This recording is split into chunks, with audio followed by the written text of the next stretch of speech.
Inihahandog ng Radyo Maria at ng Commission on Youth ng Diocese ng San Jose Nueva Ecija ang programang Yukat on Air.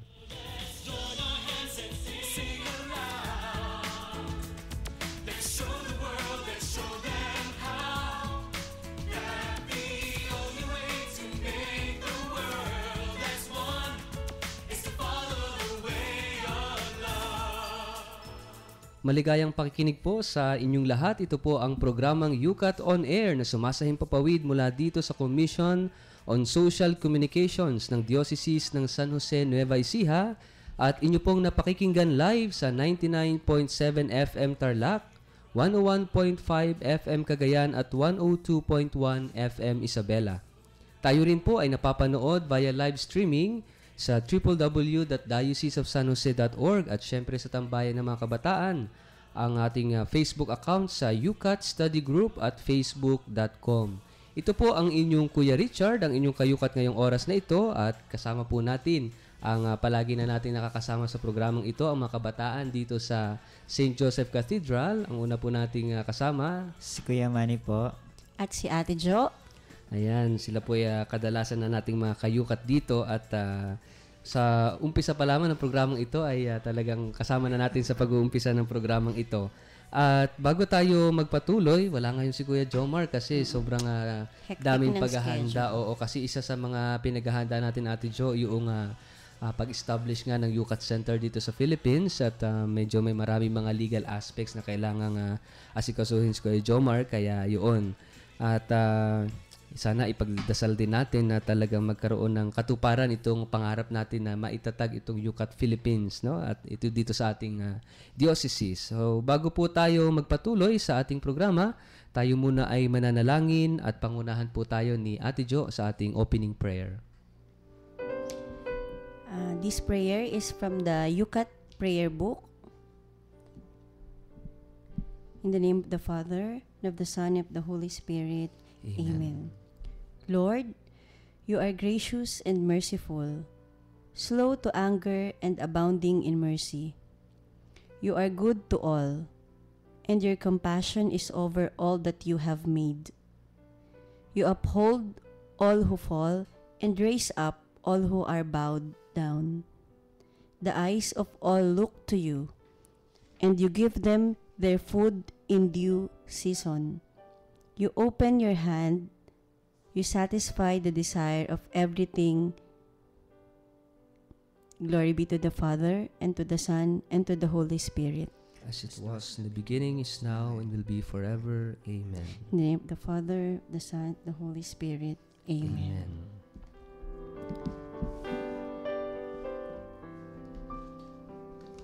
Thank you very much, Ate Jo, sa pangunguna sa ating opening prayer ngayong oras na ito.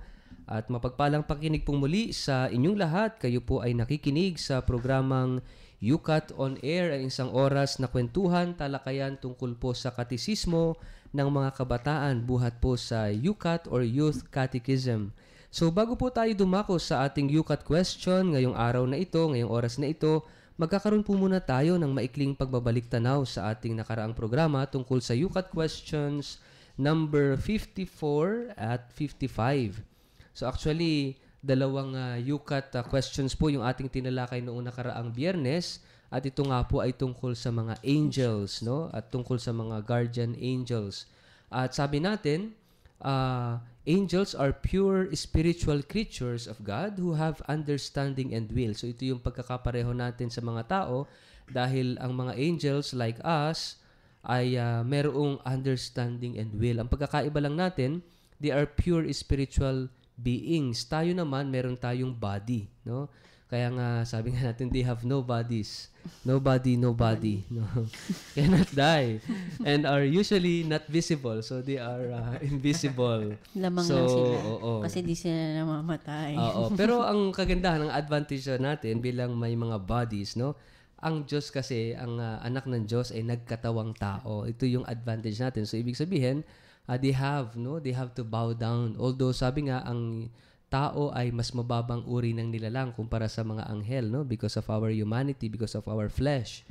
Pero ang Diyos ay piniling maging tao. Kaya nga, at especially, no, ang pari, for example, sabi nga ni St. John Vianney, pag nakakita siya ng isang anghel at isang pari, mas magbibigay puri siya sa pari. Kasi nga yung pari ay may kaya ng i-transform ang bread and wine into the body and blood of Jesus Christ. No? So, at sabi rin natin nung nakaraan, we can talk to our angels. No? Ang mga angels sila ay mga guide natin, no? Protector natin. Kasi we cannot deny na as we believe sa mga angels, there are also this tinatawag nating mga fallen angels, no? Sila yung tinatawag natin na devils or demons. At yung sasabihin natin yung mga masasamang espiritu like duwende, mga ano pa ba yung mga lamang lupa, kapre, mayroong mga white ladies, white ladies, no? They are actually mga fallen angels. Sabi nga ni Father Jose Siquia, yung exorcist ng Archdiocese of Manila. So ngayon po, kung pinag-aralan natin this past few episodes natin, ang about heaven and heavenly creatures, ngayon papasok tayo sa panibagong discussion. Ito naman ay tutukoy sa UCAT question number 56. Pero bago po tayo dumako dyan, ay atin munang babanggitin ang ating cellphone number para po doon sa mga nagnanais na makiisa sa ating talakayan. Huwag po kayong mag-hesitant na i-text kami kung inyong gusto nyo mag-share ng inyong insights or kung mayroon kayong mga katanungan. Please feel free to text us. And we will accommodate your text or your text messages or questions sa ikalawang bahagi po ng ating programa. Babasahin po ni Kuya Manny yung ating text number. Ayan, i-ready na po natin yung phone natin. At i-dial tong number na to para ma-save. Ito po, 0949-159-2309. Ulitin ko po, 0949-159-2309. Ayan, thank you Kuya Manny for reading the text number natin. So kayo po ay inaanyayahan namin lahat na makiisa para maging buhay ng buhay at talagang interactive ang ating talakayan ngayong oras na ito because ito ho ay UCAT study group. Tayo nag-aaral ho ng katisismo ng mga kabataan at maganda na alamin natin tulad ng sabi ni Papa Benedicto, 16, ang dati nating Santo Papa, na kailangan nating alamin ang ating pananampalataya at ito nga ho ay isa sa mga pamamaraan ng pag-alam natin sa ating pananampalataya. So ngayon po ay darako na tayo sa UCAT question number 56. At ang talakayang ito, at yung mga susunod pang UCAT questions and answers ay tumutukoy sa mga tao. Tapos na tayo sa talakayan tungkol sa langit at sa makalangit na mga nilikha. Ngayon papasok naman tayo sa talakayan ng ating pagkatao. Siguro Ate Jo, pakibasa mo yung UCAT question number 56. Okay. Does man have a special place in creation? Ayun, siguro paano ba natin tatagalogin ito Ate Jo? Ikaw isang guro. Ayan. Ayan, pwede mong pakitagalog para maintindihan husto ng ating mga taga-pakinig. Sige nga, try.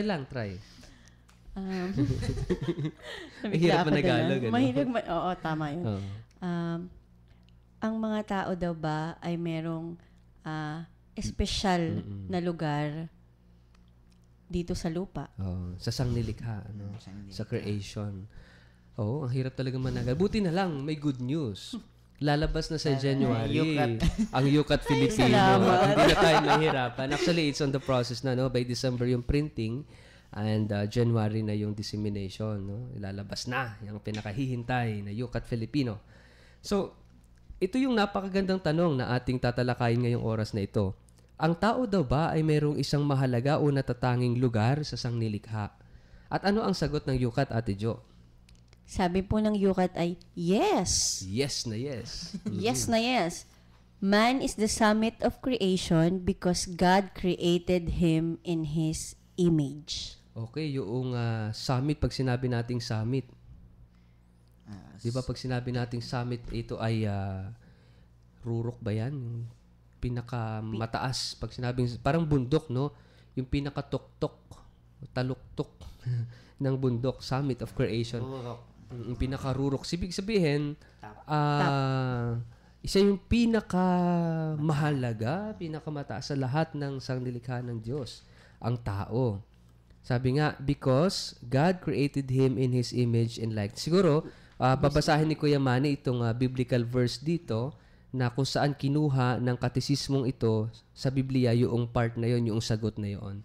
Kuya Manny, pwedeng pakibasa. Basa. Ayan, basa. Ayon sa Genesis chapter 1 verse 27 na nilalang nga ng Diyos ang tao ayon sa kanyang larawan. Sila'y kanyang nilalang na isang lalaki at isang babae. Ayun. Alam mo yung favorite ko tong The especially creation. sa kasal kasi binabasa sa kasal to itong gospel na to. Nilalang silang lalaki at babae. At yung pagkakalalang sa tao sa kanyang wangis, ano bang term na ginamit doon? Nilalang sa kanyang kalarawan, sa kanyang wangis. At napakalawak nito eh. Kung meron tayong subject na tinatawag Ate Jo na anthropology, 'di ba? Ewan ko kung nag-aaral kayo ng anthropos means man, di ba? So, lohika, study of man. So, anthropology is the study of man. At itong anthropology na ito, maraming theories. No? Pwedeng tingnan natin sa isa sociological perspective, sa psychological perspective, spiritual perspective, no? Pero maganda ito yung sa biblical perspective, no? Ano ba yung anthropology? Sino ang tao? Ito lang naman ang tanong sa anthropology. Sino o ano ang tao?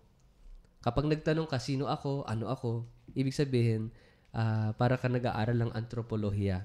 No? Pinaganda lang yung term. Kasama din yung sa anthropology, parang sa origin, Yes, lahat yun. culture. Oo, culture. Even language is pwedeng pag-usapan dyan. At, Sa lahat ng may kinalaman customs, sa culture, lahat ng yan. Sa tao. Basta. At ito nga, magandang tingnan ang ano ang sinasabi ng Biblia? Ano ang sinasabi ng katisismo? Ano ang sinasabi ng ating pananampalataya? Sino ang tao? Mahalaga kasi yung tanong eh. Sino ba yung tao? Ano ba ang tao? Kasi sabi nga ng mga philosophers like Socrates, sabi niya, man, know thyself, no? Sabi niya, kilalanin mo yung sarili. Kasi kung hindi mo kilala ang iyong sarili, naku, problema yan. Kasi unang-una, pag hindi mo kilala ang iyong sarili, parang wala kang sense of direction sa buhay. Pag hindi mo kilala ang sarili mo, hindi mo alam saan ka nanggaling, saan ka tutungo, no? Parang kaputok sa buho, no?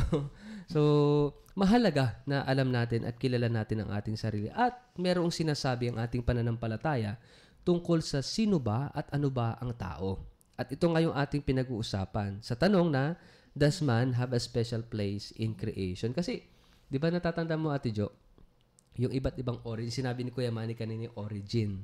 Iba-iba yan eh. Yung theories. Theories like halimbawa, yung sa Pilipino, paano ba nag-umpisa ang tao? Sabi, umiyak daw na Kawayan. At maganda yun eh. Ay, nakarelate. Parang movie ata yun Maganda. Si Malakas at si Maganda. Oo, yun yung natatanda ko rin, elementary, paborito ko yan. Tinuka ng ibon yung kawayan. Oo, yan. Tapos Bumiyak. Laking kawayan nun. Oo. Kaya meron, Ang laking ibon nun, kamo. kaya meron tayong tinatawag na putok sa buho. 'Di ba yung buho ay kawayan? Apo. Para bang bigla na lang sumulpot. Biglang sumulpot na lang. Wala yung putok sa Meron pa sinasabi, di ba, yung kabute. Kasi di ba yung mga kabute, Bigla na lang sumusubong. Oo. So ito actually doon galing yun yung sa biniyak na kawayan. Yung putok sa buho na biglang sinasabi wala namang ganoon na biglang sumulpot, no? Si Malakas at si Maganda. At si Malakas at si Maganda. Naalala ko din yung palabas na yun. At actually makita natin yung femininity at saka masculinity nung sa malakas, dapat pag lalaki, dapat malakas. Pagka babae, dapat maganda. Paano pag nakakita ka ng babaeng malakas? Ngayon kasi may malakas na maganda. At saka may maganda na malakas. So, ayun na, nagkakaroon na ito yung makita natin, ito yung cultural bias, no? Na dapat pag lalaki, malakas, pag babae, maganda. Paano pong nabaliktad? Di ba? O kaya paano? Ngayon kasi, Father, di ba? Kailangan mo maging malakas at maganda na kasi. At the same time, At the yes. same time. Yung babae, mga kababayan ngayon, especially yung mga single mother, no? O kaya single parent. Kaya na rin kasi They have to gawin be ng strong. mga babae kung ano yung kayang gawin ng mga lalaki. O kung noon, wala kang makitang pag babae nagta-tricycle. Naku, it's very, yan. Nagmumotor. Oo, nagmumotor. Pero ngayon, tinan mo, yung mga babae na nagmumotor, nagta-tricycle. Minsan, iba, driver pa ng jeep. Minsan, nakasakay ako ako sa jeep, babae ang driver. Parang nakakailang. Nakakailang. Mga mekanikong Mama, babae. ay, sorry po, ale. Ale, bayad. Ganun, ano. So, ito ilan sa mga pinag-aaralan sa anthropology. At maganda, binasa natin kanina, ano ba yung sinasabi ng Biblia? Pwede mo bang pakibasa ulit, Kuya Manny, yung paliwanag ng katisismo tungkol sa... Ito po yung sabi. The creation of man is clearly distinguished from the creation of other living things. Man is a person, which means that through his understanding and will, he can decide for or against love. Oo. Ayan. Kung titingnan natin, Kakaiba parang... talaga tayo. parang We're very... so unique. Oo. Pero kung titingnan mo yung explanation dito is parang very simplistic, no? Na ganun na ba tayo na talaga? Naintindihan na Oo. agad. Very simplistic na madaling maintindihan ng mga kabataan. The creation of man is clearly distinguished, kakaiba, natatangi, no, from the creation of other living things. Ay, kitang-kita naman natin yan sa account of creation, di ba? Sa itsura pa lang. Pag-iisip. Pag-iisip. Pero may mapapansin natin yung pagiging natatangi ng tao. Kasi nung likhain ng Diyos, balikan natin yung sa creation story. Sabi nung sa unang araw, God said, let there be light, and there was light. And later sinasabi, kapag gumagawa ang Diyos, kung yung mapapansin, sasabihin niya, and God saw that it was good. Nakinata ng Diyos na ito ay mabuti. So for several succeeding days of creation, no, sinasabi niya 'yon. Nung nilikha niya yung araw, nung nilikha niya yung buwan, ang tubig, ang kabundukan, lahat ng hayop, sasabihin niya at nakita niya na ito ay mabuti. And God saw that it was good. Pero kakaiba nung nilikha niya yung tao. Kasi natatango yung kanyang yung affirmation eh. He affirmed all his creations. Pero nung likhain niya ang tao, kakaiba yung affirmation niya. Sabi niya, nung likhain niya ang tao, sabi niya, and God saw that it was very good. Mayroong very good yung hindi lang basta good. No, May kung inyong very babalikan sa good. account of creation sa Genesis chapter 1, no, hanggang 2, na sabi niya, it was very good. Makita natin yung pagtatangi ng Diyos sa tao. Kasi sinasabi rito sa ating katisismo, distinguished from the creation of other living things. No, kakaiba siya sa lahat. At ano yung saan siya nagkaiba? Kasi man is a person. Persona. Let us remember that God is also a person. Persona ang Diyos. Kaya may Ama, may Anak, Espiritu. Ano ba yung pagkakaiba ng person? Sabi rito, which means that through His understanding and will. Yun yung faculty ng person. May katangian yung persona ng understanding, pangunawa, kaalaman, at kalooban, yung will, kalayaan ng kalooban. And He can decide for or against love.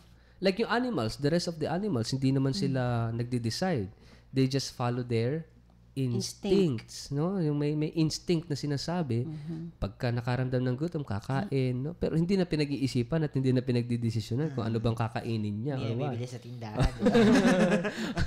Tsaka hindi na mag-iisip ng menu. Oo.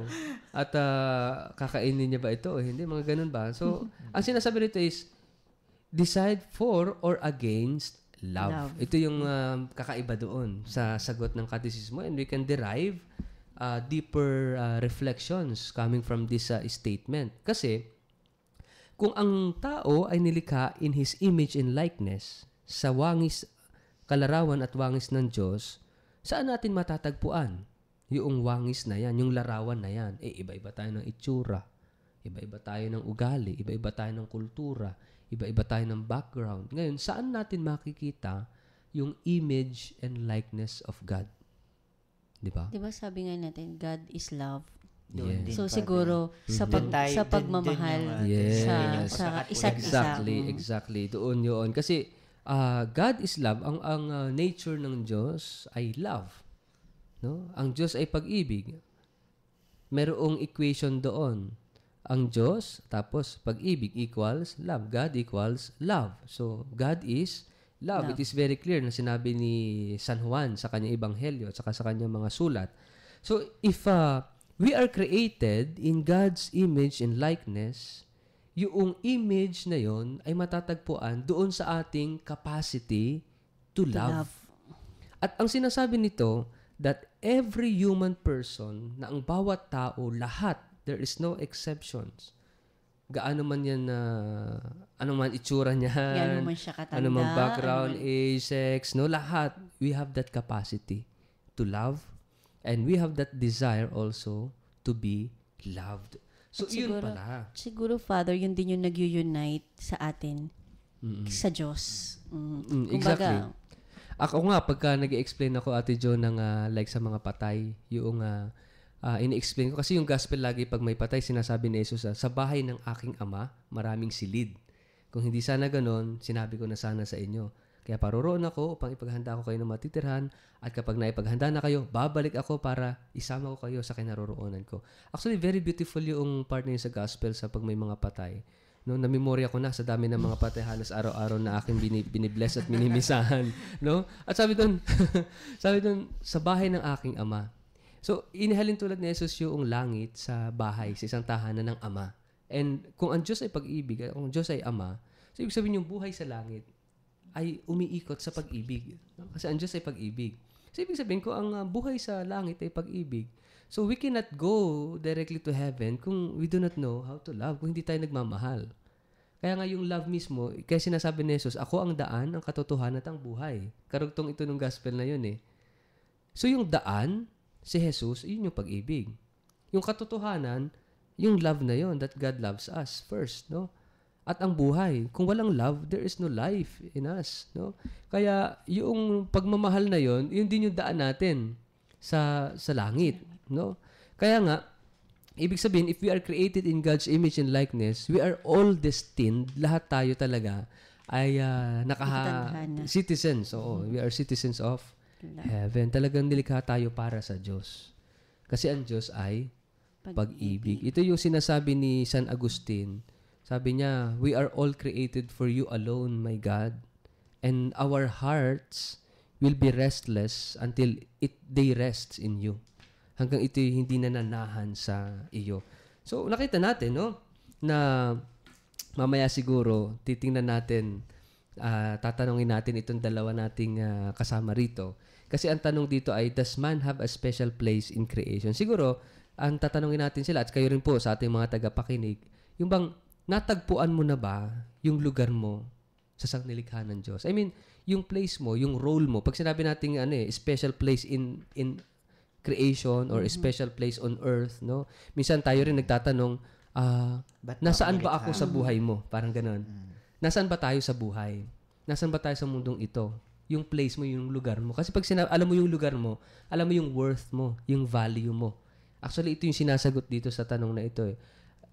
Yung halaga ng tao sa sangnilikha.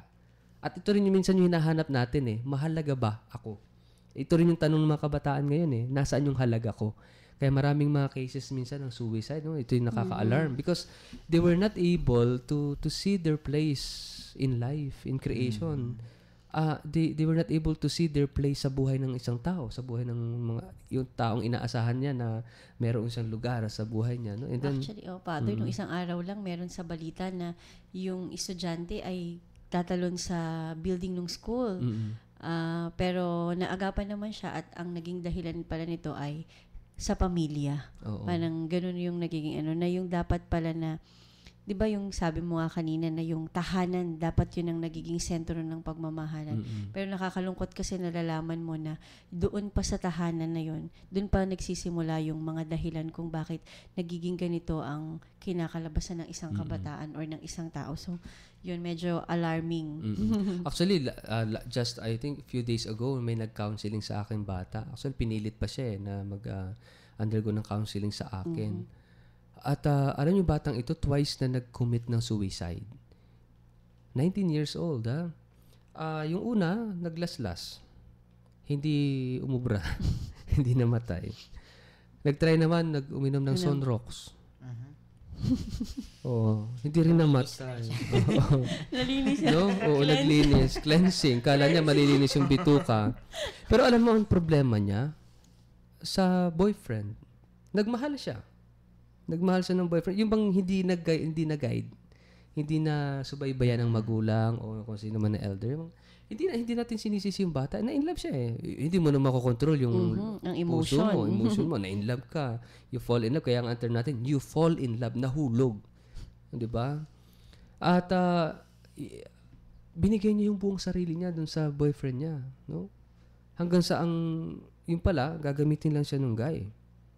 Nagmahal siya, pero no love in return. Ito yung sinasabi natin na place, no? Inilagay niya sa buong buhay niya, may lugar sa kanya yung lalaki, pero she suddenly found out na wala pala siyang lugar sa puso ng lalaki, no? Yun yung pinakamasakit sa lahat. Kaya talagang gusto niyang tapusin yung buhay niya. Talagang decided siya. Hanggang sa, yun nga, buti na lang, may mga kaibigan talaga na talagang kumapit din sa kanya. No? At ito yung sinasabi natin dito sa tanong na ito, yung natagpuan na ba natin talaga yung value natin, yung lugar natin sa buhay na ito, sa buhay ng kapwa natin, sa pamilya natin. Minsan kasi ito nakakalungkot eh. Sometimes we don't have even a place in our own homes. No? Ito ang pinakamalungkot sa lahat. No, kaya mamaya po sa pagbabalik nating programa, titingnan natin yung kwento ng ating dalawang kabataan dito. At tingnan natin kung paano rin nila nakita sa kanilang buhay, yung kanilang lugar, no? At siguro sa kanilang pamilya, sa kanilang kapwa, yung kanilang worth, yung value as a human person. Wag po kayong aalis at magbabalik rin po kaagad ang ating programang Yukat on Air.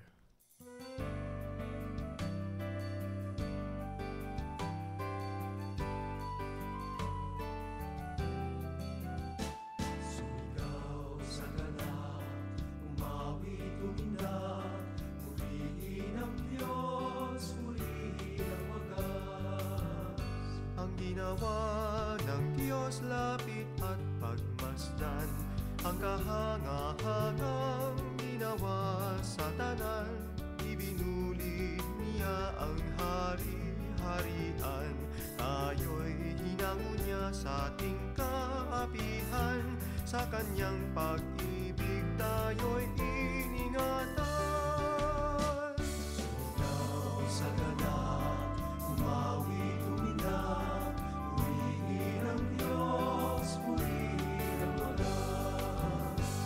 lapit at makinig aking isasaysay ang kanyang ginawang mga kabutihan.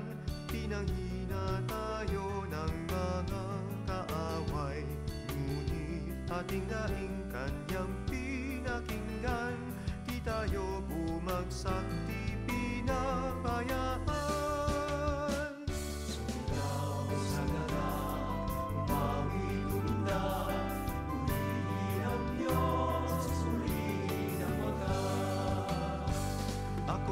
Mag-aalay sa Diyos kung banal ng pangakong pag-ibig at katapatan.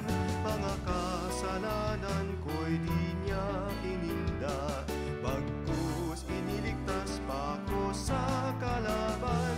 Dininig, pinatawad at itinanghal.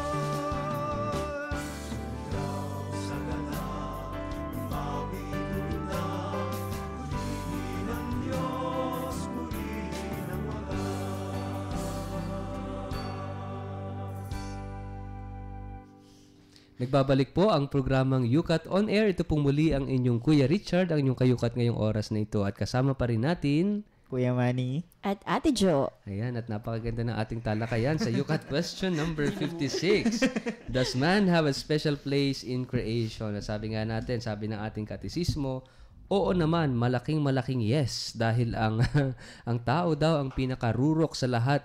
Kumbaga sa isang artist, ito ang tao ang masterpiece ng Diyos, no? Sa lahat ng kanyang nilikha. Dahil ang tao ay sa lahat ng nilalang, siya lang ang sinabing nilikha sa kanyang wangis, sa kanyang larawan. Akala no? ko na very good. Oo, at very good talaga yung sinabi ng Diyos, no? Nung nilikha niya ang tao. And sabi niya, and God saw that it was very good. Ayan. Very good, very good. Very good, very good. Yun. At kanina sabi nga natin, alam niyo po, napakahalaga na makita natin bilang tao yung ating lugar sa sangnilikha. Ang sinasabi nito, yung divine affirmation ng Diyos, yung sinasabi niya, and God said that it was very good. Affirmation yun na ang tao ay may espesyal na lugar sa mundo, sa buhay na ito. Kaya lang, ito'y nakakalungkot na sa buhay natin ngayon, no?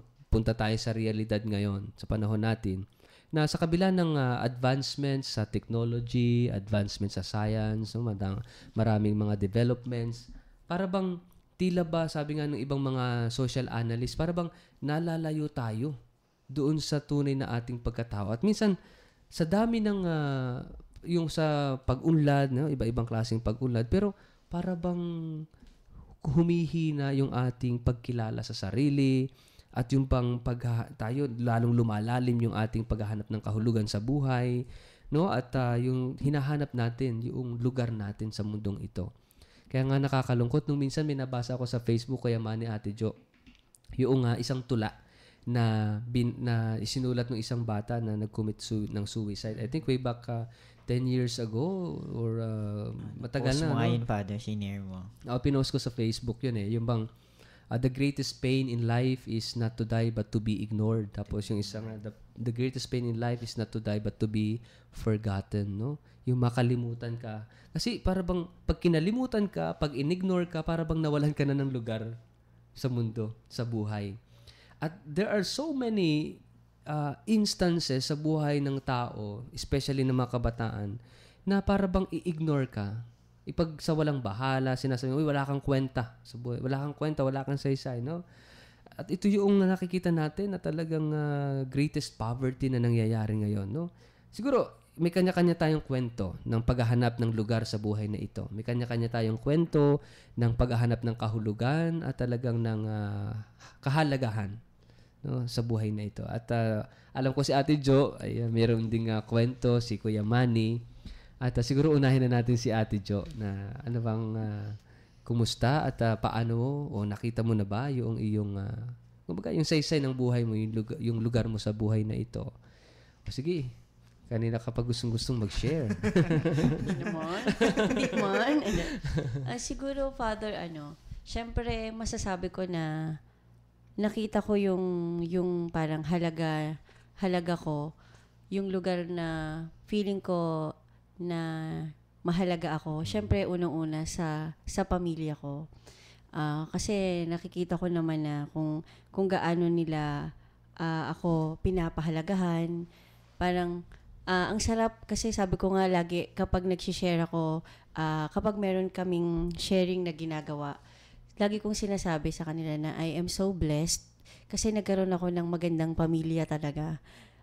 Napaka hindi man ganun ka-perfect, pero hindi ko na-experience na ako ay hindi kabilang sa pamilya. Lagi ko sinasabi na nagkaroon ako ng napakagandang pamilya, napaka-supportive na mga kapatid, napakabait na nanay. So siguro yun yung isa.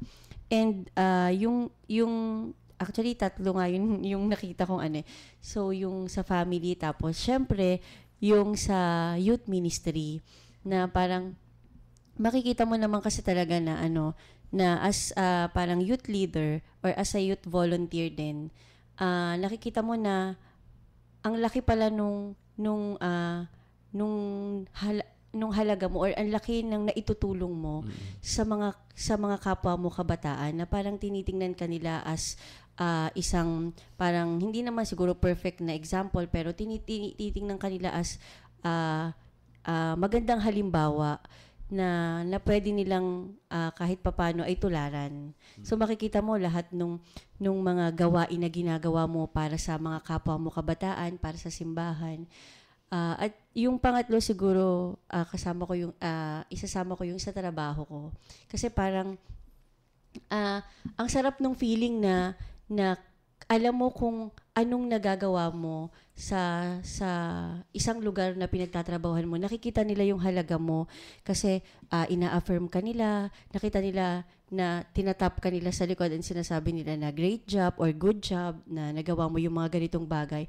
Parang fulfilling na parang may na-achieve na naman ako na naramdaman ko na naman na special pala akong tao at may nagagawa pala talaga ako. So, yun po. Thank you, Ate Jo. Sige, si Kuya Manny naman. Ayan.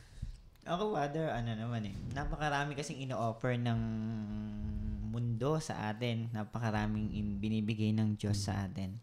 Napakaraming offer. Sabi ko nga, sa sobrang kahit nararamdaman ko na hindi tayo minsan ganun kagaling, hindi tayo minsan ganun ka-perfecto. Pero yung maraming nagtitiwalang tao na dadaling ka sa ganito, pero may mga dapat pa rin isaalang-alang na hindi ka dapat dyan. Kahit nahanap mo na sa tingin mo yun yung ano. Tas, at the end of the day po, marirealize mo rin na, ay, mas marami pang i-offer sa akin ulit si Lord. Mas marami pang mahanap ulit na opportunity kaysa sa mga unang opportunity na dapat. Pag yun po yung iniisip ko lagi na pag hindi talaga sa akin yung ganitong pagkakataon, kahit masakit minsan,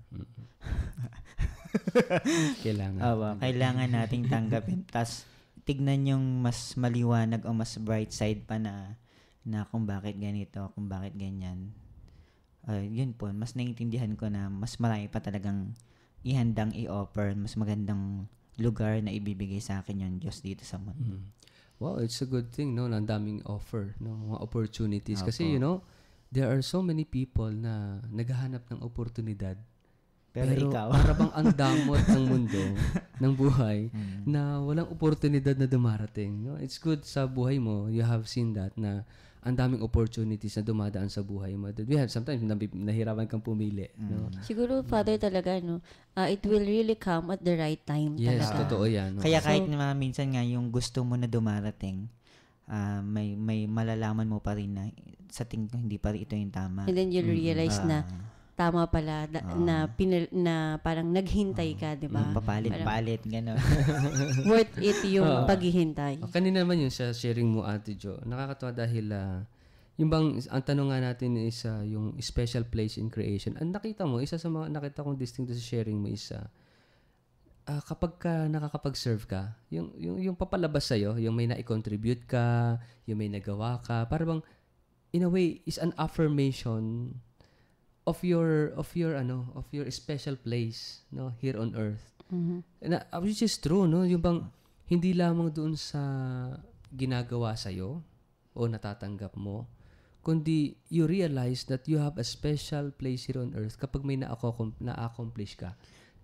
Ganun naman po talaga, Father, na kaya naman po talaga tayo nag-stay dito sa ministry dahil sa mga taong humahanga sa kakayahan natin. At naniniwala. Opo. Na may doon sa kakayanan mo na yun. Kaya naman po talaga tayo nag-stay dito sa trabaho na ganito, sa ministry. Which is very important, kasi yun na lang may magtiwala sa'yo.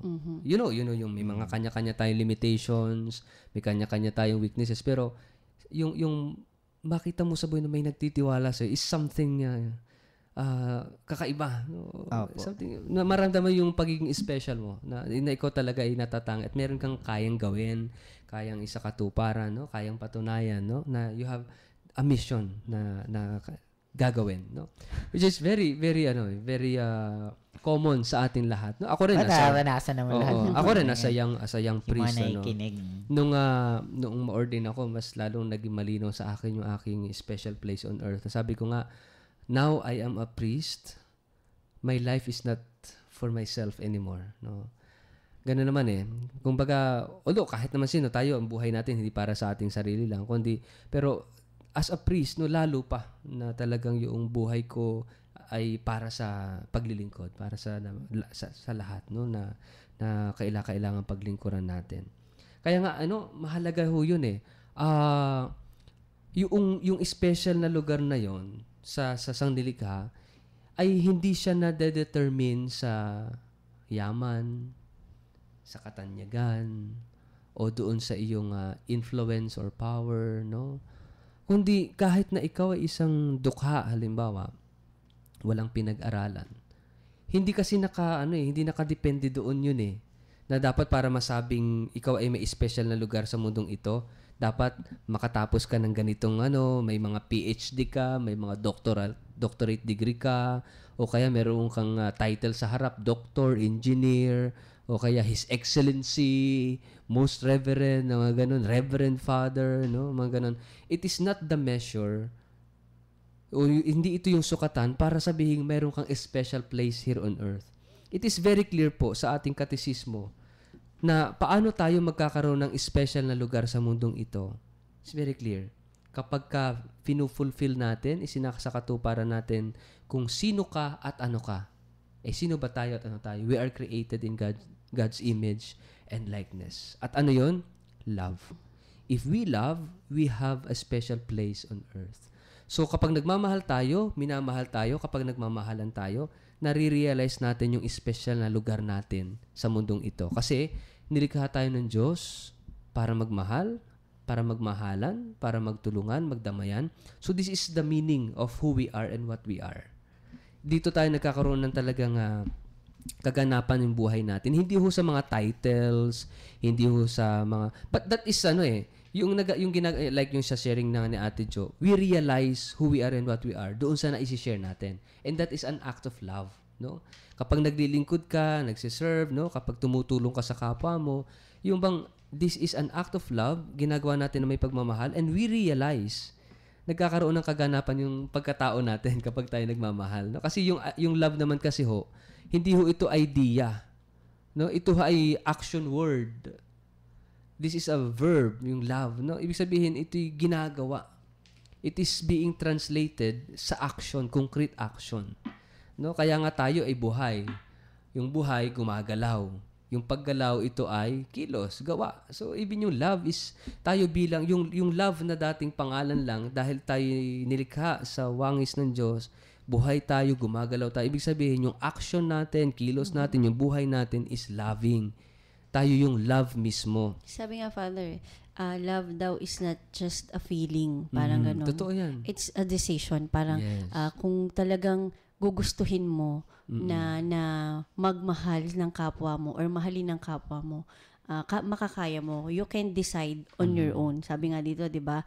Understanding and will, He can decide for or against love. So, yun po. Oo. Napakaganda yung no, yung ito nga ay yung sabi ni Ate Jo, love is ano pa ito yung pang nandun sa kaibuturan ng puso mo na kinakailangang i-translate mo into concrete action, no?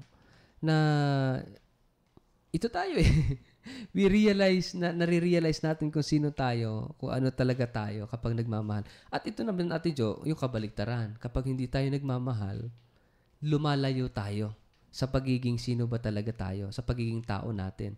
Kaya nga yung term na, yung salita natin sa Filipino, Kuya Manny, di ba meron tayong kasabihan na madaling maging tao. Mahirap magpakatao. Mahirap magpakatao. At ano ba yung pagpapakatao?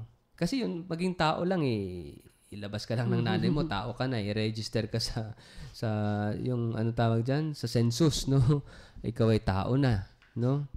Pero yung pagpapakatao, ito yung mahirap. Bakit mahirap? Because may action na meron kang kailangang gawin. Yes. Na hindi pwedeng parang hindi pwedeng basta mo lang siya gagawin sa kung na hindi mo pinag-iisipan, parang ganun.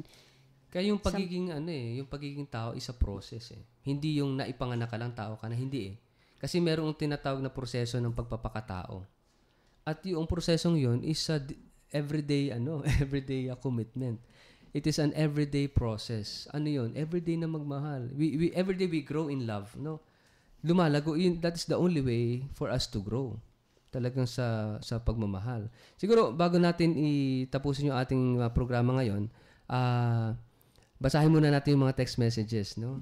Sabi rito ng isang texter natin from 5231, sabi niya, Psalm 8:4-6 clearly tells us that we humans are special and that God truly loves us. Yet, you made them little less than a God, crown them with glory and honor. So, Psalm 8:6. Favorite psalm ko ito yung Psalm 8 No, meron itong isa pang katumbas na psalm, I think Psalm 140 something, Psalm 146 yata. No, na sinasabing, what is man that you care for him, no? Mortal man that you keep him in mind, no? Sino ba ang tao talaga? Even the psalmist, no? Ay nagtataka. Ay nasa yukat question, sa yukat natin 'yun nasa sidebar yung Psalm 8:4-6, no? Yes. Ito ang galing siguro nagbabasa ng yukat itong ating texter na. Merong yukat ito, no? At sabi naman ni 0067, kaya ba ako patawarin ng anak ko? Oo naman po. Lahat tayo kailangan natin ng kapatawaran, lahat tayo kailangan nating magpatawad, no? Kailangan lang natin maging mapagpakumbaba at maging bukas sa grasya ng Diyos. At sabi po ni 5274, Good PM sa Radyo Maria. Ako po ay nagpupuri at nagpapasalamat sa ating Panginoon Diyos. At nagre-request siya ng kanta, no? Alam mo yung pagsubok, no? Maganda tong kantang to eh. Mr. DJ. Maganda siguro kung ewan ko sa Radyo Maria kung kaya nilang i-play ito ngayon, no? Pero ewan ko lang po. Pero anyway, hayaan nyo, kakantahin na lang po ni Ate Jo live. Alam mo, favorite song ko tong pagsubok na ito eh. Yung daw ating technician na lang kakanta, si Frankie. Ay, opo. Magaling po itong kumanta. Ayun. So meron pa ayan, yung mga sumusunod pang text natin, may mga pumapasok. At anyway, maraming salamat po sa inyo at kailangan nating medyo tapusin muna itong ating ngayon lang, yung oras na to lang. Magbabalik tayo in a while, makikinig muna tayo ulit ng music. At mamaya sa ating pagbabalik ay bibigyan natin ng paglalagom, yung summary nitong ating pinag-usapan. Napakaganda, no? Sana mahaba pa yung oras kasi ang ganda, very interesting yung topic, no? Parang hindi... Ay, parang ano ba yun? Bitin. Oo, bitin. Hindi na Paliwanag. Hindi na exhaust mabuti yung mga ideas, no? Pero ito yung kagandahan ng study group, no? Nanditong UCAT, talagang iiwanan kang nag-iisip, nagninilay, no? At ganun din man yung kagandahan ng pananampalataya natin. It will not answer everything. At iiwanan tayong nagninilay, nag-iisip. Parang binibigyan tayo ng space ng Diyos para makipag-usap sa Kanya, para tayo magnilay din, no? That's the beauty of it. Wag ko yung alis at sa ilang saglit po, magbabalik rin po kaagad ang ating programang UCAT on Air.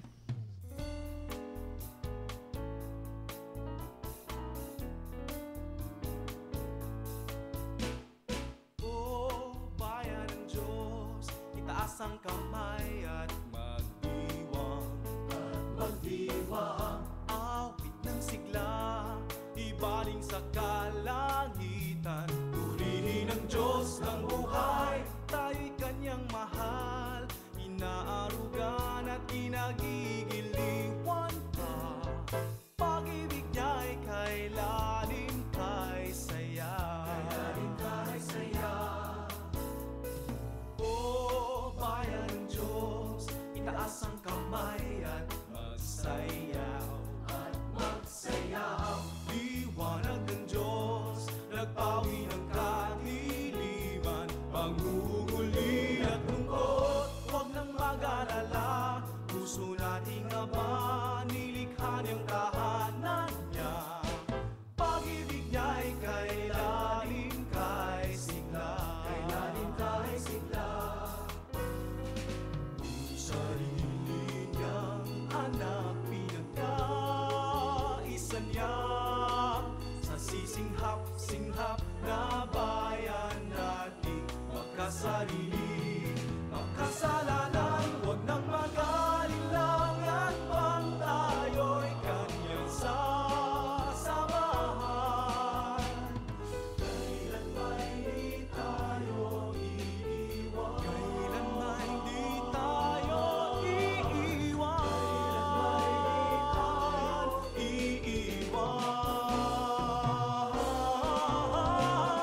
O bayan ng Diyos, taas ang kamay at magdiwang. Awit ng sigla, ibaling sa kalangitan. Purihin ang Diyos ng buhay, tayo'y Kanyang mahal. Inaarugan at pinagigiliwan pa. Pag-ibig niya'y kailalim kay saya.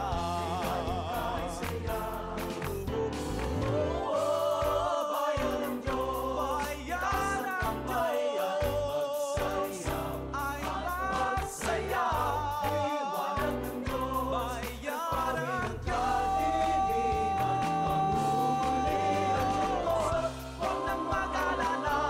Puso nating Ama, nilikha niyang tahanan niya. Pag-ibig niya'y kailalim kay sigla. Pag-ibig niya'y kailalim kay sigla. Kailalim kay Nagbabalik po sigla. ang programang UCAT on Air. Ito pong muli ang inyong Kuya Richard. Kuya Manny. At Ate Jo. At dumarako po tayo ngayon sa dako ng pagtatapos ng ating programa, ang paglalagom ng ating tinalakay sa halos 1 oras na kwentuhan, talakayan po ng katisismo ng mga kabataang Pilipino. At pinag-usapan po natin ang UCAT question number 56 na nagsasabing, does man have a special place in creation? Meron daw bang isang natatanging lugar ang tao sa sangnilikha? At ang sabi ng ating katisismo, meron. Yes. Sure na At sure. sabi nga, dahil ang tao ang natatangi dahil siya ay nilikha sa wangi, sa larawan ng Diyos. Ano ho? At itong larawan na ito, tulad ng ating napagkwentuhan, ay ang pag-ibig. Ang Diyos ay pag-ibig. So ito nangangahulugan lamang na tayong lahat ay may kapasidad, kagaya ng Diyos, na magmahal, ibigay ang sarili, at ganun din, may pangangailangan. Ito yung pagkakaiba natin sa Diyos. Ang Diyos ay pag-ibig, pure. No? Tayo naman, yung kapasidad natin ay magmahal, pero meron din tayong pangangailangan na mahalin. So, it's dalawang realidad sa atin na tayo kinakailangan magmahal at mahalin. Dahil dito, kapag tayo ay nabubuhay ng may pag-ibig, may pagmamahal, nagkakaroon ng realisasyon, nagkakaroon ng kahulugan yung pagiging tao natin. Subalit kapag tayong lahat hindi marunong magmahal, sa halip puro galit, inggit, no, pagkamakasarili, lumalayo tayo sa ating tunay na pagkatao. Kaya nga doon papasok yung pakiramdam na walang kahulugan ng buhay, no?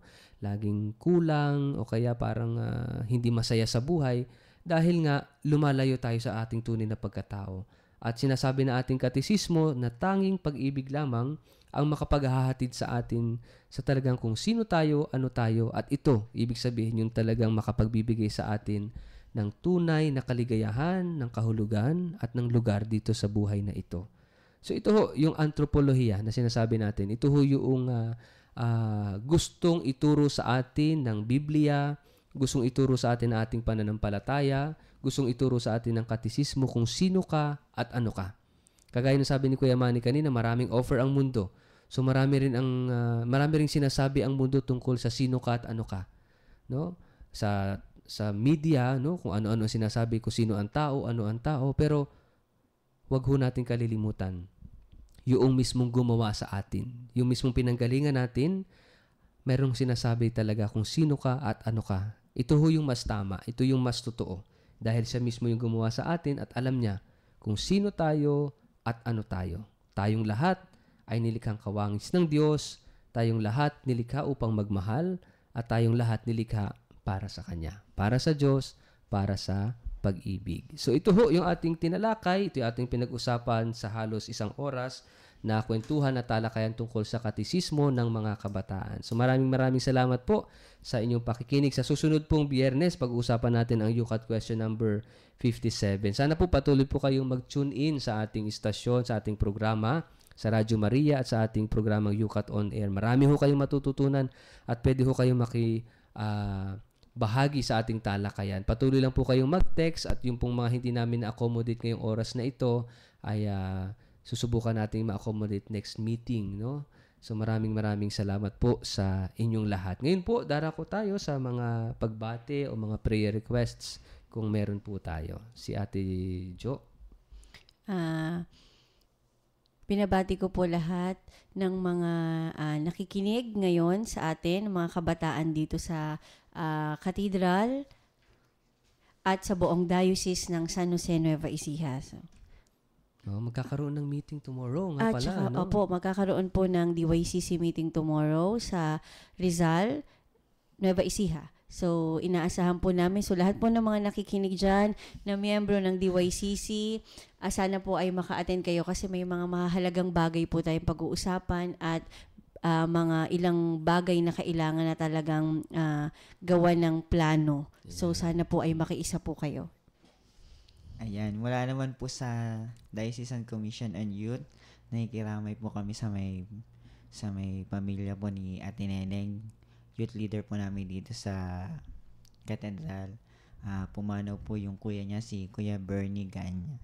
At si Ate Neneng ay nakakasama natin sa programang ito, sa UCAT. No? Ayan, mula naman po sa pagkawala, ayan, sa darating na Sunday po, birthday po ni Sergio, yung Yung isang youth leader natin na naabutan ko na talaga dito sa ministry noon pa sa diocese.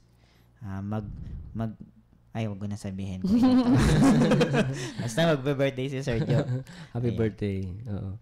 At sa lahat po ng mga youth leaders, no, yung mga kabataan na nakikinig sa atin, lalong-lalo na yung mga youth leaders, naglilingkod sa kanya-kanyang mga communities, no, sana po ay gamitin nyo rin ang UCAT, no, kung may pagkakataon ho kayo na maka-avail po ng UCAT book sa darating pong January, darating na, lalabas na po yung UCAT Filipino in Tagalog po. Yun namang mga nakikinig sa atin sa Kabisayaan, no, na hindi gano'n sa Tagalog at sa bandang Mindanao o sa iba pa sa Norte, meron naman pong available in English, no, sa pwede nating gamitin bilang formation program tool for evangelization, ang Youth Catechism. Actually, ito ho ay talagang gawa ng mga kabataan para sa mga kabataan. Kaya sana ho ay magkaroon kayo ng pagkakataon na talaga magkaroon din ng UCAT study group sa inyong mga organization, sa inyong parish or communities, no? Ito ay malaking tulong po sa ating pananampalataya. At gusto kong batiin din yung mga youth leaders na mag-gather tomorrow sa Rizal, na sinabi nga ni Ate Jo kanina. At sa lahat po ng mga kabataan din, meron sa darating na January sa papal visit, no, isang special audience ng ating Santo Papa ay ang mga kabataan, kasi merong special na lugar ang mga kabataan sa puso ng ating special place. Santo Papa. Oo, at kasama tayo sa mga makikinig sa kanya sa kanyang pagbisita sa Enero. No? So na po ay kung hindi man makakapunta personally ay subaybayan sa television, no, yung pagbisita sa atin ng ating Santo Papa. So ito isang assurance na sa lahat ng mga kabataan. Meron po kayong lugar sa ating Santo Papa. Meron tayong lugar sa ating simbahan. Meron tayong lugar. At kayong lahat, meron kayong lugar sa aming puso. O, di ba? Dito sa UCAT Study Group, sa ating UCAT On Air program dito sa Radyo Maria. So ngayon po ay tatapusin natin ang ating programa sa pamamagitan po ng isang panalangin. Sa ngalan ng Ama, ng Anak at ng Espiritu Santo. Amen. Ama naming makapangyarihan, Diyos naming mapagmahal, sa iyo nagmumula ang lahat ng bagay. Ikaw ang dahilan ng aming pag-iral, ikaw ang dahilan ng aming pagkatao, ikaw ang dahilan kung bakit kaming lahat ay naririto. Patuloy kaming humihingi sa iyo ng biyaya, ng awa, at naway patuloy mo ipadama sa amin, aming Ama, ang iyong pagmamahal upang kami palaging mapaalalahanan na kami nilikha mo dahil kami mahal mo. Na kaming lahat ay nilikha mo galing sa puso mo. Kaya naman aming Ama, sana po sa pamamagitan ni Jesus na iyong anak, patuloy po naming maranasan ang iyong pagmamahal sa amin. Si Jesus na nagpakasakit, namatay at muling nabuhay dahil sa matinding pagmamahal sa amin. At si Jesus na aming ngayong nakikita at nararanasan sa pamamagitan ng presensya ng bawat isa. Aming Ama, kami nawa ang maging puso mo ngayon sa aming panahon. Puso na magpaparamdam ng pagmamahal sa mga tao, lalong higit sa mga kabataan, na hindi makita ang lugar sa buhay na ito dahil sa iba't ibang sitwasyon, kalalagayan sa buhay, na kung saan tila ba sila'y itinataboy, na tila ba napakalupit ng buhay sa kanila. Aming Ama, gamitin mo po ang bawat isa sa amin na instrumento upang muling ipadama at ipaalala sa lahat na ikaw ay Diyos ng pag-ibig at kami hindi mo iniiwan sa buhay na ito. Lahat ng ito ay aming isinasamo at idinadalangin sa pamamagitan ni Jesus na iyong anak, kasama ng Espiritu ng pag-ibig, magpa sa walang hanggan. Amen. Sa ngalan ng Ama, ng Anak at ng Espiritu Santo. Amen. Amen. So maraming salamat po sa inyong lahat. Kami po ay pansamantala magpapaalam. Kayo po ay nakinig ng UCAT On Air, isang oras sa kwentuhan talakayan sa katisismo ng simbahan. Huwag niyo pong kalilimutan ang bili ng ating nakaraang Santo Papa. Alamin natin ang ating pananampalataya. Muli po, ito ang inyong Kuya Richard, ang inyong nakayukat ngayong oras na ito, at nakasama po natin Kuya Manny. At si Ate Jo. At hanggang sa susunod pong Biyernes, magkayukatan pong muli tayo.